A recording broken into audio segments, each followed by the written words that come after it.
Another day, another car. Kanino ko ba napanood yun? Another day, another watch pala yun. Kay pangalan nito, paring Hyde. Sa kanya ko pala narinig yun. No. Anyways, ay concern yung may-ari rito. Pag tumatakbo siya, yung ito. Yan.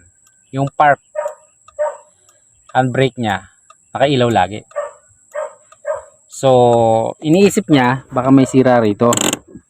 Ako naman, tingin ko hindi dito ang problema. No, tingin ko yung fluid nito mababa na. At the same time, ito mataas na.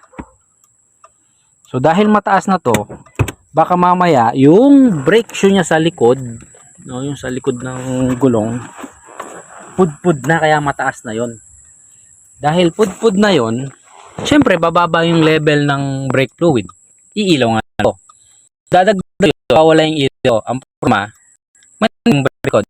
Na natin yung sa likod para natin kung yun nga yun. Para hindi tayo basta-basta magdagdag. No, ma-address natin yung concern.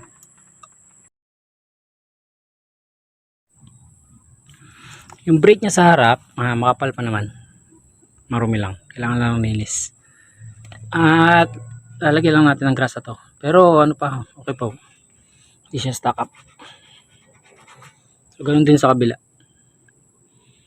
Yung likod, mamaya ko na. Muna ko muna itong harap. So mga 50% pa to.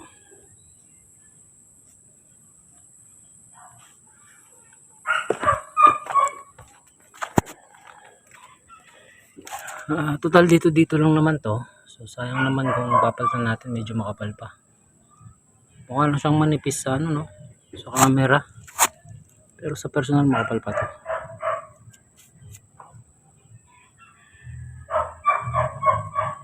Mga 6 months pa to. After 6 months, palit na siya. So linisin na natin, balik na natin. Okay pa to. Adjust na lang tayo para sumikip ng konti.